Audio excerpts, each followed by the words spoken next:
যুক্তরাষ্ট্রের লস অ্যাঞ্জেলসের দাবানলে নতুন নতুন এলাকায় ছড়িয়ে পড়েছে। তীব্র বাতাসের কারণে আগুন নিয়ন্ত্রণে আনতে পারছেন না ফায়ার সার্ভিসের কর্মীরা। ইতোমধ্যে 40,000-এরও বেশি একর এলাকা আগুনে ভস্মীভূত হয়ে গেছে। কমপক্ষে 4 লাখ বাসিন্দাকে অন্যত্র সরিয়ে দেওয়ার নির্দেশ বা সতর্কতা জারি করেছে প্রশাসন।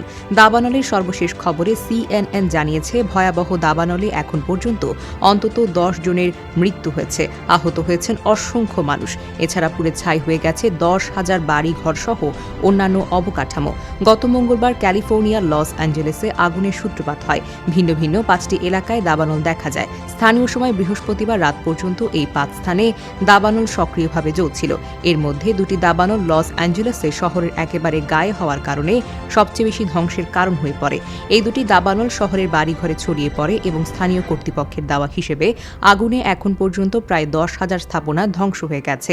এর মধ্যে সান্তা মনিকা বা মালিবু এলাকার মাঝে দাবানল পুড়িয়েছে 5,300টি স্থাপনা। পাসাডোনে এলাকায় কাছের দাবানলে পুড়েছে 4,000 থেকে 5,000 স্থাপনা। আগুন নিয়ন্ত্রণে আনতে না পারলে এই ক্ষয়ক্ষতির পরিমাণ আরও বাড়বে বলে আশঙ্কা করা হয়েছে। লস অ্যাঞ্জেলেসের ইতিহাসে ভয়াবহ এই আগুনে $50 বিলিয়ন সম্পত্তির ক্ষতি হয়েছে বলেও গত বুধবার জানিয়েছিল আবহাওয়া বিষয়ক তথ্য সরবরাহকারী ওয়েবসাইট অ্যাকুওয়েদার।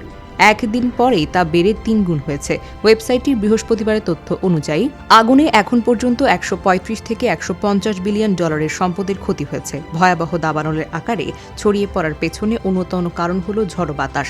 আগুনের শুরুর দিকে 160 কিলোমিটার পর্যন্ত বাতাসের গতি উঠছিল। বাতাস পুরোপুরি না থাকায় এবং বৃষ্টিপাতের সম্ভাবনা না থাকায় শুক্রবার পর্যন্ত লস অ্যাঞ্জেলেস এবং ক্যালিফোর্নিয়ার সর্বোচ্চ সতর্কতা জারি করা হয়েছে। লস অ্যাঞ্জেলেসে বিভিন্ন প্রান্তে আগুন নেভাতে দিনরাত কাজ করছেন ফায়ার সার্ভিসের কর্মীরা।